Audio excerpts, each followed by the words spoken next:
Hi friends, I'm Tilak. You're watching Tech Made Be Unique, and today we're just going to see how to change the caption size on to X size on your Xiaomi Google TV. And if you're new to this channel, make sure to click on the subscribe button below. We just quickly move on to the video.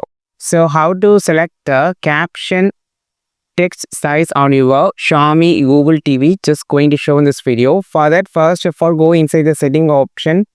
Otherwise, you can just go to the side and you can find an option called accessibility. You can just use here itself.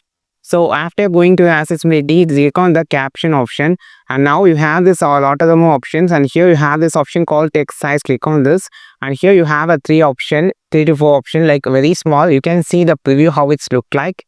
Then a small, then we will normally on normal. And if you just need a larger caption, click on the large. So this will be larger. And if you just need an extra large, very large, click on the very large option. So this will be so bigger. So it's so useful if you just need a caption size to be bigger or smaller. I think this video helped you a lot. Like this video, share this video, subscribe this channel. We will meet our next video with a super valuable content. This is Tilak signing off from Tech Made Be Unique.